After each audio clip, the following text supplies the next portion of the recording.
현대인의 생명을 위협하는 대표적인 질환, 암. 현대의학의 3대 암 치료법은 외과적 수술과 항암제 및 방사선 치료. 하지만 말기암인 경우 암 완치는 고작 20%. 첨단 현대의학도 암을 불치병으로 남겨놓은 상황인데 현대의학이 풀지 못하고 있는 불치병들, 그 해법을 면역력 강화에서 찾고자 하는 시도들이 새롭게 관심을 모으고 있다. 이런 가운데 산학연 협동의 면역 연구 개발은 경쟁력 있는 조치를 연이어 내놓고 있는데 과감한 투자와 지속적인 연구로 부작용 없는 면역 치료에 도전하는 우리 의료계의 변화. 천연 생약제에서 추출한 성분으로 만든 항암 기능성 식품이 국내에서 처음으로 개발돼서 이르면 이달 안에 시판될 예정입니다. 조용호 기자가 전합니다. 항암과 암치료 부작용이나 성인병을 예방하기 위해 개발된 기능성 식품입니다. 해모힘과 해바통으로 이름 지어진 이들 식품은 생체 손상을 막고 도혈과 면역 증진, 생체 조직의 재생을 촉진하는 기능을 발휘합니다. 이러한 효능을 입증하기 위해 쥐에게 암세포를 투여해봤습니다. 암세포가 계속 전이되는 왼쪽 쥐와는 달리 기능성 식품을 투여한 오른쪽 쥐에서는 암세포 억제 효과가 나타났습니다. 이번에 개발된 이 두 기능성 식품은 해바라기와 당귀 등 우리의 전통 한약재에서 그 성분을 추출했습니다. 생명공학과 방사선 기술로 천연생약제를 조합해 새로운 복합 물질을 만드는 방식을 썼습니다. 각각의 성분들을 분리를 해서 그것의 각각의 효능을 검증한 다음에 효능을 극대화할 수 있게 다시 그 성분들을 재구성한 겁니다.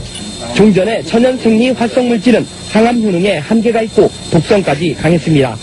하지만 이번에 개발된 항암 기능성 식품은 여러 성분을 조합해 효능을 높이고 독성은 없앴습니다. 이들 항암 기능성 식품은 원자력 병원 등에서의 임상시험과 병행해 이번 달 안에 시판될 예정입니다. KBS 뉴스 조용호입니다. 환자의 면역력을 탁월하게 높여주는 새로운 생약 복합제가 국내 연구진에 의해 개발됐습니다. 임상시험 결과 백혈구 회복을 높여주고 암치료 부작용도 크게 없애주는 것으로 나타났습니다. 최성원 기자가 소개합니다. 생약을 섞어서 만든 해모임이란 생약물질입니다. 원자력 연구소는 천연생약제 30여 종을 집중 분석한 끝에 당귀와 천궁, 백작약 등을 재합성해 이 생약물질을 만들었습니다. 이들 생약제에는 면역을 활성화시키고 조혈장애를 없애는 황산화물이 있는데 연구팀은 이 성분들을 재구성하는 방법으로 면역 증강물질을 개발했습니다. 원자력 병원에서 임상시험을 한 결과 새 생약물질은 암 환자들의 면역력을 크게 높이는 것으로 나타났습니다. 유방암과 자궁암 환자 각각 12명에게 새 생약물질을 복용시켰더니 모두 회복 속도가 60% 정도 빨라졌습니다. 특히 이 생약 복합제는 암치료에 따른 염증이나 구토 같은 부작용을 크게 줄일 수 있는 것으로 나타났습니다. 암 환자들은 치료를 받으면서 기력이 떨어져 문제가 됐지만 생약 복합제를 복용한 환자의 80%가량이 기력 회복에 큰 도움이 됐다고 답했습니다. 해모힘을 먹은 환자들은 정신무력감이 많이 없어져서 더 약을 요구하는 환자들이 많았습니다. 연구팀은 이 물질에 대한 2, 3차 임상시험을 거쳐 신약 개발에 나설 계획입니다. KBS 뉴스 최성원입니다. 한국원자력연구소가 정부 출연 연구기관으로서는 처음으로 기술 출자를 통한 벤처기업을 설립했습니다. 이번 투자는 금전이 아닌 기술 투자에서 연구기관 벤처 창업의 새로운 모델로 평가받고 있습니다. 대전에서 이정우 기자가 보도합니다.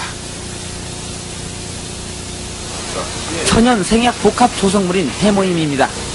한국원자력연구소가 중장기 연구개발 사업으로 개발한 이 생약 복합제는 동물 실험과 암 환자 임상실험에서 효능이 입증되고 있습니다.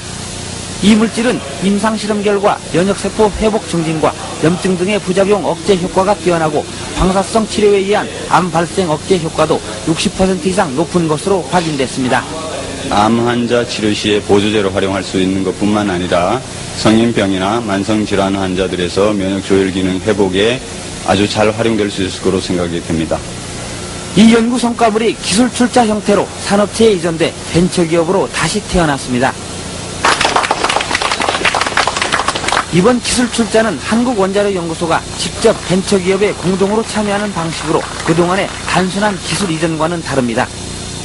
정부 출연 연구기관의 기술 출자로 탄생한 벤처기업의 공식 출범은 연구 성과물에 대한 새로운 장을 열고 있습니다. 정부 지원만을 받는 연구소에서 탈피해 연구 성과물의 상용화, 산업화를 통해 경쟁력을 강화하고 이익금을 환수해 연구 기반 확충에도 도움을 줄 수 있다는 설명입니다. 연구자들이 더 용기를 가지고 더 좋은 연구 성과 내고 성과가 나오는 대로 민간에 이렇게 기술을 넘겨줘서 민간이 또 새로운 기업을 자꾸 창출하는 그런 아마 좋은 전기를 마련했다고 이렇게 봅니다. 기술투자 벤처기업은 금전 등 실물 자산이 아닌 특허와 실용신안 등 기술 투자로 이루어지기 때문에 연구기관 벤처 창업의 새로운 모델로 평가받고 있습니다. YTN 이정우입니다.